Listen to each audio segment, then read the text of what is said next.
This We're on live. Text.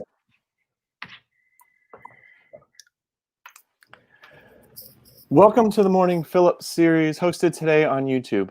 The Morning Philip series, originally hosted at the Garage Co-working Space in Rapid City, South Dakota, was created to discuss philanthropy, civil society, and community. It is an opportunity to have conversation with good people doing good things creatively and collaboratively. The format is a conversation, not a presentation, 2 tables, 2 chairs, 2 computers, and a community of interested people. Today, we are pleased to have with us a nonprofit leader, a mother, a South Dakota resident. A special thanks to the Bush Foundation, the Numad Group, Rural Philanthropy Institute, and the Garage for hosting today's conversation. Thanks to all those who have joined us for the over 60 previous conversations. Now, with all that, we are pleased to welcome Taneeza Islam, the Executive Director of South Dakota Voices for Peace. Taneeza, thanks so much for making time. I know you are very busy. It's been wonderful to get to know you over the last years and really appreciate you being with us today and the conversation yesterday. Good morning. Thanks for having me. I'm excited to be here.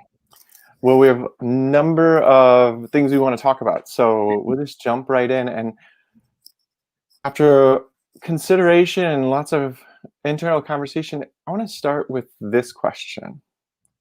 Would you talk about the American dream? Do you think the American dream is the same for the 4th generation farmer or rancher as it is for the 1st generation American?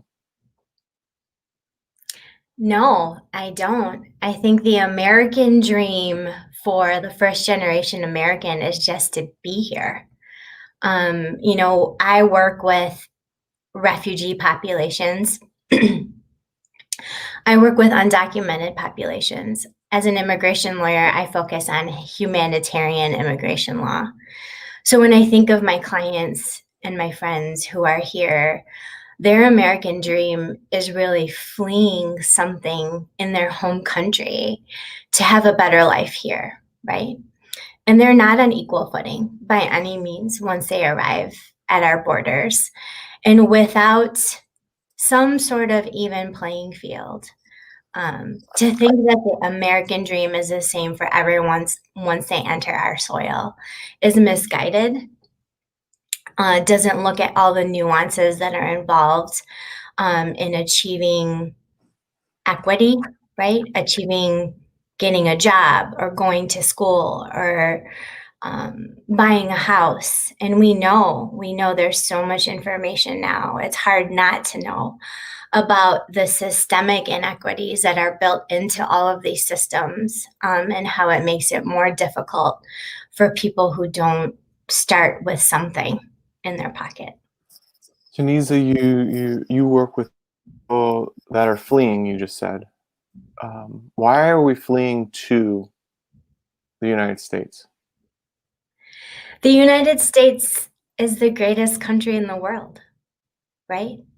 We are, for the rest of the world, and for us here internally too, with all of our wounds, with all of our scars, with all of the work that we need to continue to do to achieve the ideal democracy. We are a democracy, but we have flaws. We continue to work on that. But for some other countries who live in dictatorships or totalitarianism, there's nothing more beautiful than here. My parents are from Bangladesh. They immigrated to the United States over 40 years ago, right? They were lucky. My dad had a job in his hand. He was a physician in Bangladesh and had to redo his residency to be certified here in the United States. And he wanted to do that. That was his dream, to be in the United States, and he was willing to redo schooling to be here, right? I think about my family in Bangladesh.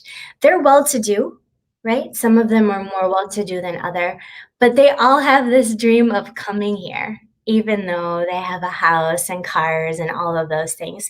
There's something very nostalgic about coming to the United States for others. But for those who are fleeing, especially if they're close, right? it's like the golden ticket. Anything is possible here. Anything is possible here. However, that doesn't mean that it's achievable equally for everybody. You shared yesterday that there are 500 undocumented, unaccompanied minors in South Dakota fleeing what and doing what in our state? Sure. So if you can go back to about 2013 in your mind, and you think about the images on our screens about children in cages, there was a wave. This is not a new phenomenon. However, the media was focusing on this wave of minors under 18 and immigration law under 21 who were coming on their own to our southern border, right? So they weren't coming with an adult, no guardians, no families. We had 10-year-olds bringing young siblings. What are they fleeing? They are fleeing a level of violence that we in the United States can never really fathom, right?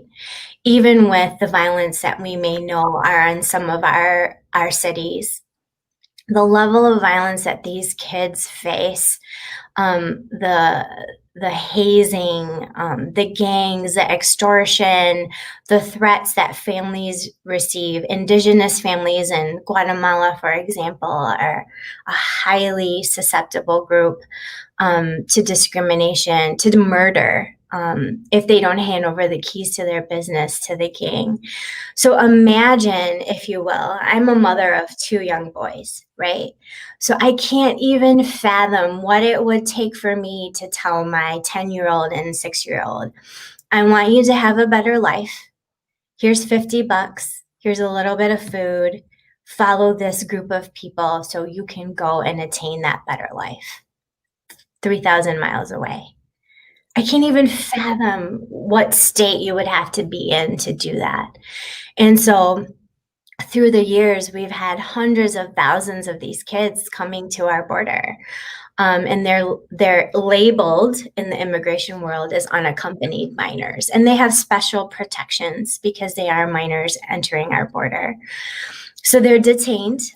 When they come to our border, they interact with Customs and Border. So they're not just running through the border to get to South Dakota, for example.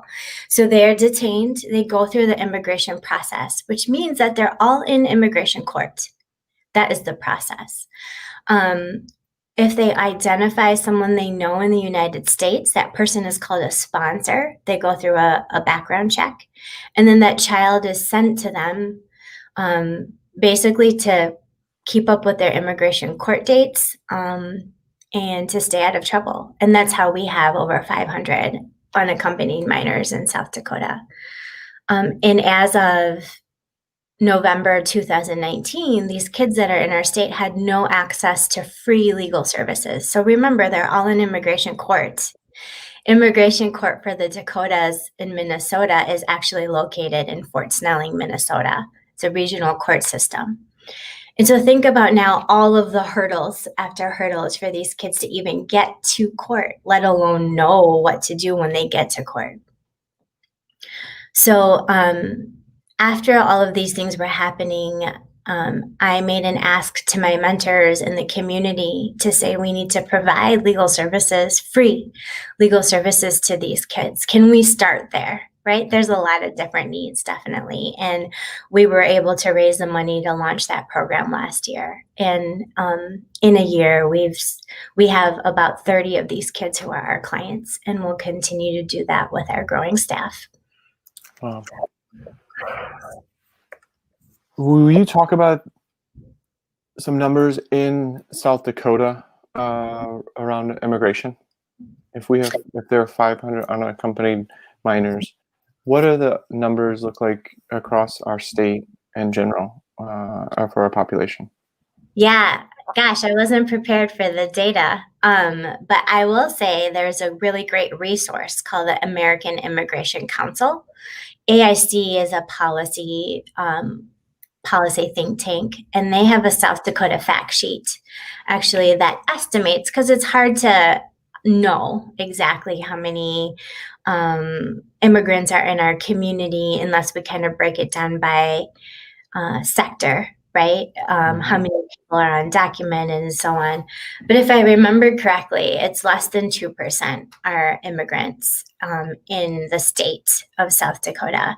And we have a very wide range when it comes to immigrants, a socioeconomic class, for example. We have our healthcare systems, right? So Sanford, Avera, Monument Health, other health systems, the VA, which attracts highly educated immigrants to our community, everything from scientists to pharmacists to physicians to nurses, right? To then the refugees who are in our community, who are our housekeeping and maintenance staff, who are working in our service sector. And most importantly, it's really important to understand that immigrants, legal and undocumented, both work in agriculture in our state. They work on dairy farms. They work on other farms. They work in meat processing, egg processing, cheese processing, all of the places that we love to talk about agriculture being our largest sector, right, in the state, but we don't talk about who's working there. And it's been really interesting how COVID-19 has really exposed who is working in these sectors and how they've been disproportionately impacted. Well, let's go there in a minute, but I think you can also add tourism, and in the Black Hills, specifically the hospitality industry. We have a lot of immigrants that come in for the summer or the shoulder seasons, or live full-time in the Black Hills, I'm sure in Sioux Falls as well. What it sounds like to me, Taneeza, is as you talk through the different sectors and what people are doing, basically from ensuring that we have food, the food that we need to eat, as well as the healthcare we need and that we rely on heavily. Immigrants are key persons in all of those sectors and to our society. And I think that's what, and I think as you started to say, we have seen more of that reality with COVID-19, just like so much has been seen with that. But can we talk a little bit about COVID and what specifically maybe Smithfield? Sure, we can talk about it. Yeah. Where do you want to start? Well, we can start with how the community came together around the outbreak of Smithfield. How's that? When the outbreak was made the news at the end of March. Let's Smithfield. Sure. Smithfield is the largest meat processing plant in our state, located here right in the heart of downtown Sioux Falls. And they employ over 4,000 people in our city and surrounding area. It really is the place where refugees go to work. Heavily, there's no hard numbers, and so Smithfield won't reveal those numbers. However, estimates from the inside, from union folks that we have relationships on the inside, say probably close to 80 to 90% of their employees are immigrants and refugees. Over 30 languages are spoken inside that building. So, just really interesting facts to understand. But when the outbreak first occurred, our organization, South Dakota Voices for Peace, we work hand in hand with immigrant community leaders, right?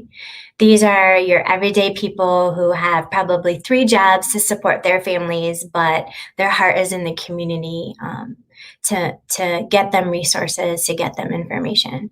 So several of these community members started calling our office and saying, we're getting all these calls. We actually have a former Smithfield employee that works with us. So a lot of the employees thought that she still worked over there. And so they were calling her to figure out what was going on. There was a lot of fear in the early days because employees were hearing rumors on the inside that there was COVID. And at that time, if you remember, at least here in Sioux Falls, people were scared of COVID, right? What was it going to do? Do we need to shut down? Like, well, school shut down right away. So it was kind of the panic stage of understanding how COVID was going to impact us.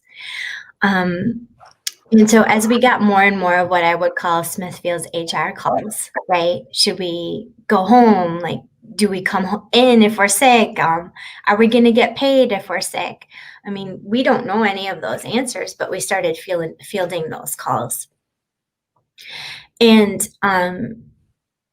grassroots leaders came together to form the South Dakota Dream Coalition, which we brought that table together. We're immigrant-led, ally-led community members and in charge of organizations. And we started triaging these calls to really figure out, what does the community need?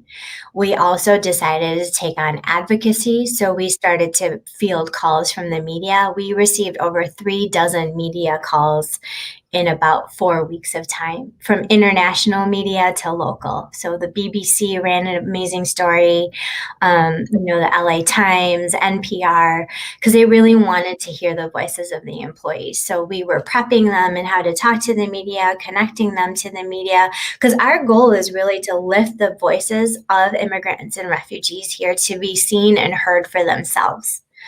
And then we advocated to shut down the plant for 14 days, because regardless of what anyone says, from the mouths of employees to our ears, they were not receiving PPE. There was nothing in place when COVID broke inside of those four walls. There is now. And it's interesting because it was one of the first places where there was an outbreak. Now employees are telling us they feel more safe inside of Smithfield's walls than they do in the community of Sioux Falls, which just passed a very loose version of a mask mandate, if you will. So it's really interesting to see that trajectory too, right? So we advocated to get the plant closed, and it did for 14 days. But then we realized that COVID was going to have severe impact in our communities, as it impacted immigrant and refugees first. Disproportionately, we started to hear racist things, racist innuendos from our governor, all the way to local businesses who had signs in their window that said, if you work at Smithfield, you can't come inside our store. We heard from the governor saying that the reason that there's an outbreak in the refugee communities is because of their lifestyle, not taking into any consideration that they didn't receive PPE inside the four walls. And there's no such comments now, right? We're the hot spot in the country. No one's talking about why it's spreading so fast now, as it hits all communities, not just immigrant, refugee, and indigenous.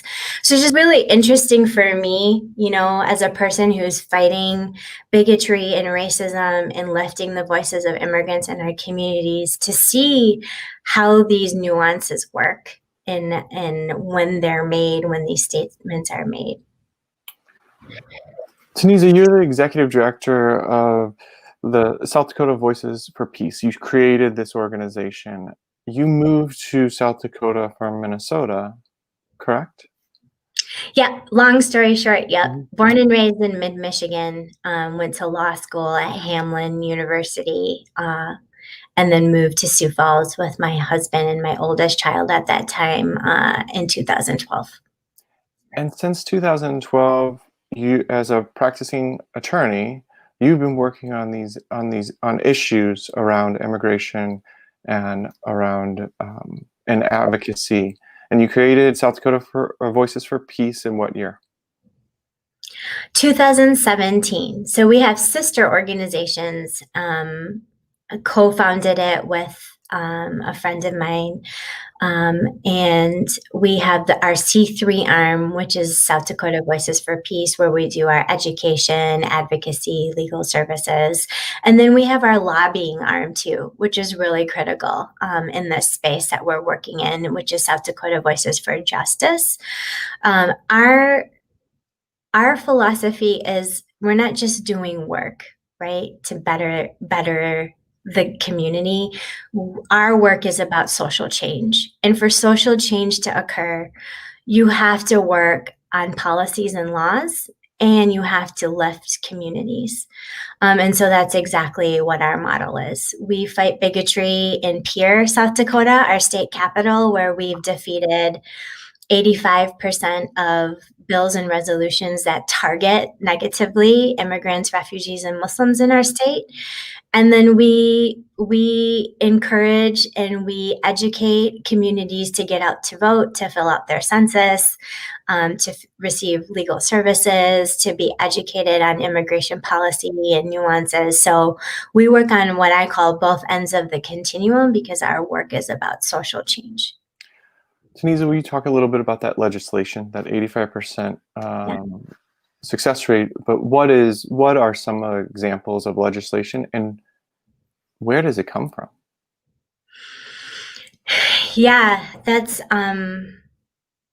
a great question, and it's a really difficult conversation because the difficult conversation we need to have is that there is hate in our state that is being legislated, right? And this really, we kind of hit the scene in 2017, and there was about 14 bills between 2017 and 19, which we have identified as bigoted legislation. So this is everything from a resolution that wanted to declare that Islam, which is the religion I practice and is practiced by billions of people worldwide, is a terroristic religion. They wanted that to be in a resolution, written, right? Written and voted on.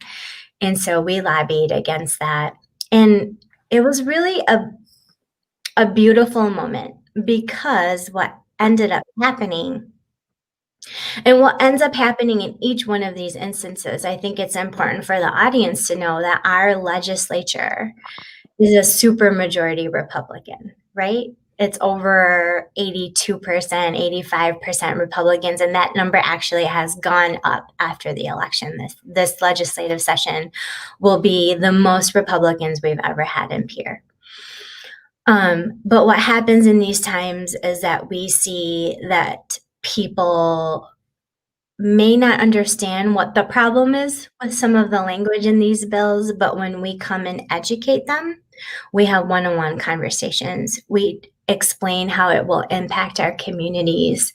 They understand that it's very hateful and wrong, and they don't want that in our state either. And so we are working with Republicans on issues of bigotry and immigration, refugees, Muslims, and we're winning. We're winning because we're having just really difficult conversations in a very civil way. Another one of the bills, and I mean, it's not like they call us ahead of time and let us know what they're working on for the next year, but we're ready to go. But one year they really just went after undocumented people in our state. So there was legislation to deny access to higher education for undocumented students. So that would include DACA recipients, if people know who Dreamers are and who DACA is. I mean, DACA was just reinstated, so that's a huge win for our community, but not a win 100%. What we want to see is a path to citizenship for these kids, but DACA kids are considered to be undocumented, right? And so they were denying access to the School of Mines or USD or SDSU to these kids, so we fought that. There was other legislation that would force local law enforcement to work with ICE, which is Immigration and Customs Enforcement, if they were seeking information. And if local law enforcement didn't comply, they could be sued civilly. That was what the bill said. And so it's interesting the coalitions we built. We actually went to the sheriff's department and local law enforcement and said, hey, this is how we're reading this bill, right? It might not have been on their radar otherwise. They're like, oh yeah, they can't force us to do anything. So we banded together and defeated that bill. So it's just being ready, having the right relationships, really understanding policy and law and constitutional law and how that's supposed to work, and it's working. Taneeza, you said that lawmakers don't realize how the language is racist, or how what is being put out is ill-informed until you have one-on-one conversations. Your team has one-on-one conversations. How is that missed? Why is that the case? Do you believe that there are people that I guess I've never met anybody that says, yeah, I'm a racist. I've never met anybody that says, yeah, I think bigotry is okay. Well, so let's just people are supporting things that obviously are racist. They are discriminating, and they don't realize it, it sounds like. Well, I think that's the problem with our country. You know, we put different labels on it, right? We talk about unconscious bias. We talk about diversity, inclusion, and equity. What we're really talking about is we're all racist, and we need to figure out why and how, right? I believe we are all racist. We all have racist and biased tendencies. It's how we're socialized. It's impossible not to have biases. So that's where I'm coming from, right? There's some great books about that. There are some great books about that. But when you're so socialized to thinking undocumented people are dangerous, right? We need to round them up and throw them in jail, right? When you grow up believing that, you don't realize that that is racist. That is based in fear. That is not based in fact, right? So our job is to come to the table and say, these are actually the facts about undocumented people. You know, we never come to the table and say, you're racist and let us tell you why, right? Like that would never work. But we come with facts and figures. We come with data when we can, and we come with impacted communities. We had DACA recipients with us in Pierre to talk to senators, and some of our legislators didn't even realize that DACA recipients would be impacted, right? So my job, our team's job is to figure out how can we really hit the hearts of legislators, really narrow in on those talking points so they'll really understand how this legislation is impacting communities. So can we go back even more, or back another step or two? Because people are being fed these false statements and believing them. They're being fed that require those conversations.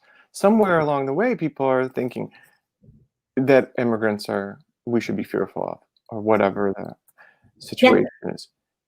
Where is the source of that?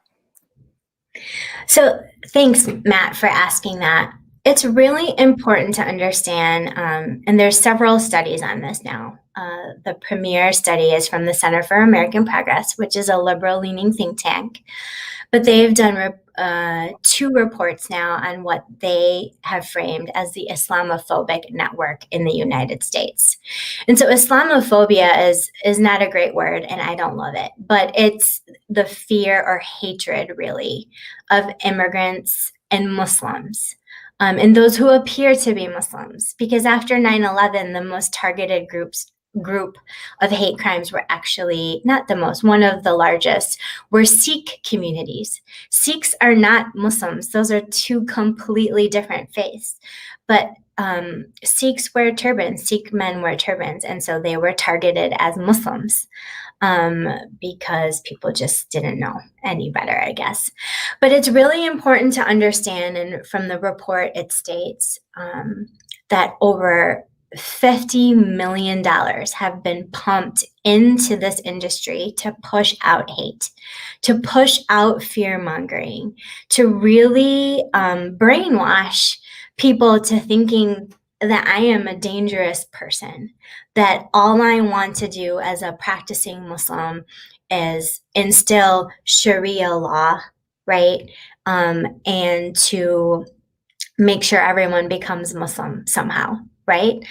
And it's a concerted effort. They also, the Islamophobic network has foundations. They have think tanks. They have news channels and outlets. They have grassroots organizations, individuals who push this information. This is their platform. And South Dakota is not immune to that. We are actually a prime target for the Islamophobic network because it's rural America. Not too many people are paying attention here, right? But if I could have a presentation or a map of Sharia law, this was a hot topic for whatever reason in being passed as legislation in states across the country. So basically, they wanted to say they didn't want Muslims in their state to be practicing Islam, right? So sometimes you'll hear these nuances from these speakers, and they're nationally renowned speakers. They have networks. And we at South Dakota Voices for Peace, through our research director, have identified over 30 times where a national speaker on these circuits have come to South Dakota in the guise of a book club or in the guise of like a former Homeland Security advisor, right? To talk about how dangerous Muslims are and Islam is, and to beware. But anti-Sharia laws were passed across the country since about 2010, 2011. And the organization that was really behind this, there was a couple, was Act for America. And Act for America well, I think it's more of a defunct chapter now, but they were alive and well as of 2017, based in Rapid City. And ALEC was pushing this information and educating legislators about it. And remember, they have their talking points too, right? So anti-Sharia law was passed here in South Dakota in 2012. And actually over 20 states have passed a similar type of law. And why does this matter? Because it garners momentum for these ideas and these sentiments. And what ends up happening is exactly what happened in 2017, which is 2 weeks after Trump took office, his first executive order was a Muslim travel ban, banning people from entering this country based on their religion and their country of origin. So people all of a sudden were shocked, like, how did we get here? But for us who have been doing this work, we could see the writing on the wall, right? So my argument is we need to invest more in fighting this type of bigotry in rural America so that momentum doesn't take off. Because if you look at the map of where anti-Sharia laws have been passed, it's the same map, which is the bright red brick wall in the middle of our country, our electoral map, right? So I don't know if there's studies correlating conservatism to Islamophobia and these types of laws. But it's not too far-fetched to know that we need to stop this momentum of bigotry, and not just against Islam and Muslims. I mean, we see bigotry right now. Our state legislature has targeted transgender youth, right? If that momentum continues, who knows what could happen if it gets to Washington, D.C. We need to work really hard to disrupt that momentum that is usually garnered in rural states. Let's do a little bit right now. Sharia law. Will you talk briefly about Sharia law and why this is absurd that there would be these laws? Just I know that's not. We could talk for hours, but yeah. I mean, Sharia law honestly is such a complicated topic. Okay, I will just put that out. And I'll also put out, there's a great resource at Yaqeen Institute. It's Yaqueen. So if you just Google Yaqeen Institute and what is Sharia law, they have some amazing literature, scholarly based. Okay, so Sharia law to a practicing Muslim means how we live our lives, right? How we take care of our neighbors, how we feed the hungry, how we clothe the orphan and the widow. Our religion gives us instructions for every piece of our life, right? It's not just about spirituality. So it tells us we should eat with our right hand and we should clean dirty things with our left hand. It tells us how we should dress, what it means to be modest. I mean, these are all principles of Sharia law. But what the Islamophobes want us to know about Sharia law is what I call the penal code within Sharia law. So when you have all these things you're supposed to do, there's accountability, right, for when you don't do it. And so we have some jurisprudence, if you will, on what penalties there are. So the Islamophobes want us to concentrate on, if you steal something, they'll chop off your hand, or if you commit adultery, they'll stone you to death. Right? And there's about 6 countries, I think, worldwide that practice some sort of this penal code in their criminal laws, basically, right? Mm-hmm. So the fear that they instill in people is if we don't pass this anti-Sharia law in our state, the Muslims will come and chop off your hand if you steal something or stone you to death if you commit adultery, right? And if anyone knows anything about how we changed the Constitution to make it based in Sharia law instead of criminal law, we know that's just not even possible. I mean, I think the highest estimates are maybe 2 million Muslims in the United States, right? Mm-hmm. And as a practicing Muslim, I sure don't want the penal code that we have in our religion to be the law of our land either, right? It's, if you really think about it, it can be humorous, but the problem is that it's gained so much traction, right? Mm-hmm. If 20 states have passed laws like this, what does that mean? And so when you live in a community where you don't have a Muslim, I mean, the highest estimates in South Dakota is that there's 5,000 Muslims that live here, right? I can't get to everyone's dinner table and have this conversation. But when you live in a community where there's no Muslims, the news that you're watching is telling you exactly what I just said about Sharia law, right? Then the pastor at your church is saying that too. Now you're reading one of those books, right, from the circuit, which talk about how dangerous Muslims are and Islam is and why we need to stop refugees from coming to our country and all of those things. That's what you start to believe. And then you don't even understand that it's based in fear and racism, right? Mm-hmm. So that's kind of the trajectory of how this world works, and it's working. It's taken hold of rural America. And so that's why I feel, I mean, I grew up in mid-Michigan, so I consider myself a rural American, you know, growing up, I understand these nuances. I understand my neighbors. And getting to having a conversation to talk about how this is really based in hate and bigotry and fear, and to not succumb to those things. So what does Sharia law say about how do you treat your neighbor and feed the poor and clothe the naked? And... It says to take care. I mean, Sharia, there's so many different lessons and teachings within Sharia that says if you have too much to eat, you should be inviting your neighbor who doesn't have anything to eat with you, right? Our religion is very communal. You know, just because you're doing good doesn't mean that's good enough for God. And it's my responsibility with someone who has privilege and who has wealth to make sure that my neighbors do too, right? And that's really, you know, we don't have the concept of love your neighbor. Like, we don't have that catchphrase in our faith, love your neighbor, but it really is making sure your neighbors are taken care of. And that's our responsibility. One of our holidays that's what it's based in. It's called Eid al-Adha. And during this holiday, And so if you're a person who believes in Christianity and Judaism, the story will resonate with you. But it's based on the story of God asking Abraham to sacrifice his oldest son, right? And gave a ram instead.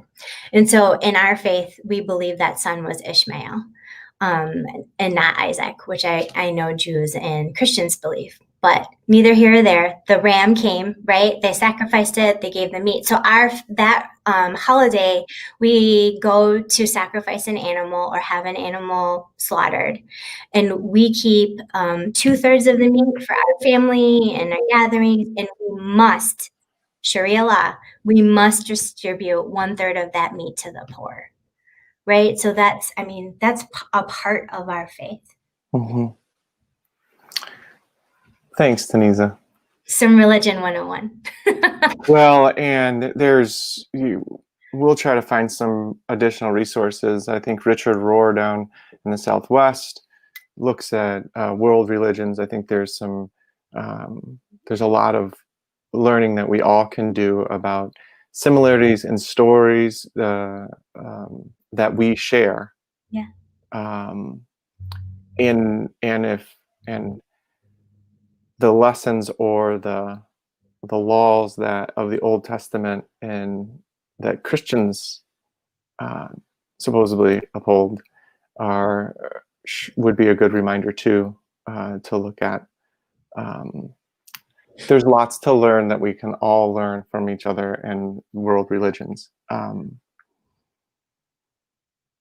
What does individual freedom mean to you? I come from a very communal background. My faith is based in community. My upbringing is based in community. Individual freedom for me means that my neighbor has the same as I do.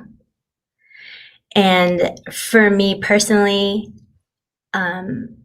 my neighbors that I concentrate on making sure there's equity for our immigrants and refugees and Muslims. There's so much to that question, right? I think individual freedom also means responsibility to engage in the process. The process has been set up for us, right? We vote. We have an electoral college. We debate about the electoral college every time we vote. But there is a process that we have to be engaged in to build power and to build equity. And so there are rights and there are responsibilities that come with individual freedom. And for me personally, it's never been just about myself, right? And I think that's just playing out so publicly with this the mask stuff is what I'll call it. And it's just, I've forced myself to listen to the city council meetings here in Sioux Falls in particular about the mask mandate. I've forced myself to listen to our elected officials on how they feel about individual freedoms. And, I believe in wearing a mask. I believe that's the least we could be doing. My husband is a hospitalist at the VA. And he used to work at Sanford. I have family my sister's an emergency room doctor. My dad is a retired GI. I know what COVID is doing to healthcare frontline workers. And if that's the least we can do, it's not about our freedom. It's what we can do to get out of this together. Mm-hmm. Would you discuss the difference between equity and equality? Sure. What's the difference between it, just so we all have the same? Well, definitionally, Yeah. right? Equality is being equal. That to me, you presume that we all have an equal footing. We start at the same start line. Mm-hmm. Equity is understanding that we don't start at the same start line, but we can get to the same finish line. So the 500 on accompanied minors. Mhm. So if I'm an unaccompanied minor under the law, I think you said it was 21. Mhm. Right? So maybe by 30, is it equal? Well, I mean, it would What, be, and I don't mean that, but yeah, I know how what long does it take to have you equal opportunities as a white man born in the Midwest? Okay, so if the standard is as a white man in the Midwest, I would say maybe not in our lifetime will we achieve equity. I mean, for the first time in my life, I feel like we're actually having conversations about equity, right? And I will say I don't hear those conversations here in Sioux Falls. I hope they're happening in Rapid City. But on a national level, we are getting to a place where we're really talking about equity, and we're hearing from the voices of communities who have been marginalized since the beginning of this country. I had an amazing opportunity through one of our funders, the Proteus Fund, to go to what is known as the Lynching Memorial in Montgomery, Alabama, and the Equal Justice Center in Montgomery too. I mean, even as someone who is educated and woke and understands um, the history of slavery and the impact and um, the extermination of indigenous communities in our country, I didn't know. I didn't know. I didn't know that the mortgage system that we use today was based on slavery, based on people as commodities and insuring them and paying them off. And that's what we use to buy houses today. Right? I didn't know how deep. I mean, there's not one thing that has not been built on the back of slavery. And so, how can we honestly believe as a country that we have reached diversity or whatever that means to people or equity? We have so much to learn and so much to work through. And the first step is acknowledging it, and most people can't even acknowledge it, right? And right in our own state. Oh, yeah. I mean, we don't have to even go to. What jumps to mind is Wounded Knee. Yeah. But that's, I mean, right in South Dakota and Rapid Creek and we have a lot to learn and realize, as you mentioned, how we have treated and continue to treat indigenous peoples. Yeah. And so equity is the goal. Democracy is a goal. It's not something we just have, right? Like, it's not in its best form. These should all be our aspirational goals to get to. But to have a goal, you have to work to it, right? You have to meet the challenges that it provides. You have to have the hard conversations. You have to bring the people to the table to have the conversation. So what is the model for those conversations? What does that model look like? This is a question that's come in from one of the viewers. What would you tell that person? How do you go about having those difficult conversations with people? It's hard because these ideals permeate each sector, right? So each sector has to have different conversations. So when I mean by sector, I think of housing equity and digital equity and business equity and equity in representation in our elected officials, right? So these things permeate in all. But one example I gave yesterday that I'll give today to sum it up is that if the standard is white men in the Midwest, then we need white men to step back and lift up. And we saw examples of that. I mean, I was reading about stuff in the Twin Cities about city council people who could have easily won again, but they stepped back and led a campaign for a younger person of color to take that seat, right? Mhm. That I don't, at South Dakota Voices for Peace, and I've moved a lot in my personal understanding and trajectory of this work to, I don't want to have conversations that much anymore. I want action, right? We are about action. We can do these things now. We need courageous leaders to take action and for people to follow, because I saw a funny video a while ago about what it takes to create a movement.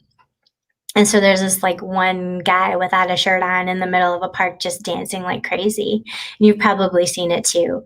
And after about 5 minutes, another person joins. And then after another couple of minutes, like 5 more people join. And then all of a sudden 10 more people join. Then 20 more people join. It takes that one person to start that ripple effect, right? So who is that going to be in our community? Who is going to then also, for me, the other end of that continuum is action, but also accountability, right? Who's going to hold the people accountable for perpetuating racism or discrimination or inequity, right? Who's doing that? How are we going to do that as a community? How do we, we want to have conversations about why there aren't more people of color in the C-suite, right? In our big corporations in town. But then all of a sudden we hear about people just getting positions and there was no interview process or application process, right? So where's the accountability in that, in having that conversation? So these are the things that I try to work on and have conversations with decision makers to think about. Because at this point, they're not even thinking this way, right? So if it takes me to just say, hey, have you ever thought about having an application process for this position, right? Instead of appointing your neighbor who you're just really good friends with and play golf with. I mean, I've heard that story a million times, but then that same person's like, I don't know why we don't have more people of color in my office. Like, well, I can tell you. Taneeza, With them. we've got only a few minutes left, so I'm going to go through a bunch of questions. Uh-oh. Okay, I'm ready. Who do you admire? I had an aunt, not biological aunt, but she was an allergist and she did social justice advocacy work on the side, and I learned from her. What's the most important advice what's the best advice you've received? You will always have haters. There will always be people who are trying to bring you down, your reputation down, the work that you're doing. But no one can take away the results and impact you're having. So continue to do that work full steam ahead. Where does that energy to go full steam ahead come from for you? I think I'm just wired this way. I get asked that question, but I do it for my kids. I do it for the kids that I see here in the school districts. I want this place to be a place they want to stay when they grow up and be a part of. Dana Dykhouse said the same thing. Oh, really? He wants people to stay in South Dakota, and that's his investment. That's why he does. That's one of the reasons why he's invested. He and his family's invested so much. What book do you recommend reading? Right now, I'm teaching my 5-year-old how to read, so we read a lot of Mo Williams books. What makes you most hopeful for the future?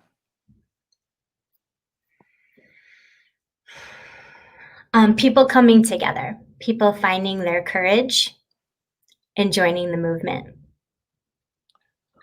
What does it mean to have an inclusive community?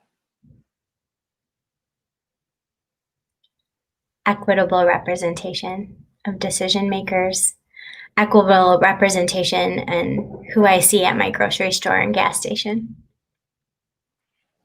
When you look ahead 25 years, where do you see us as a society? And where would you like us to be is the follow-up. Gosh, that's a hard one. Can I skip? Sure. I'm going to think about that, though. Come back to me on that one. Is there a piece of art or a poem that you most enjoy, that you go back to during the years? Yeah.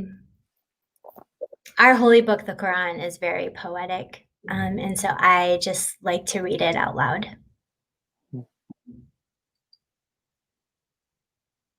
What do you want people to know in South Dakota that they may not know? That immigrants and refugees have been a thread of South Dakotan history since its inception. Whether it was the first wave of immigrants from Syria and Lebanon to our current wave of immigrants coming from North Africa to South Asia, and of course, European settlers. We're a very diverse community, and we need to lift the voices of our immigrant refugee populations to make sure they're included, because everything impacts us the same way it impacts you in our state. Taneeza, thanks for this conversation. Thanks for the hour. Thanks for the time left yesterday. And it's been wonderful to get to know you over the years. Thanks for all that you do for the state, for all of us. And we're certainly a better place because of that. And there's lots to do. So to continue to do. So we want to support it and live it. And really, though, thanks for this morning's conversation. It's a wonderful way to start the day and a lot of things to think about. Unfortunately, we're doing this virtually and you're not in the Black Hills. We'll do that at some point. Yeah. And we will and we're unable to hand you a piece of art from the Black Hills Work Susie Kappa Art Center, but we'll make a donation in your name to the Susie Kappa Art Center to support the work that they do throughout South Dakota. So Taneeza, thank you and have a great rest of the day, and we look forward to another conversation. Thanks for having me, Matt. Have a great day. Thanks.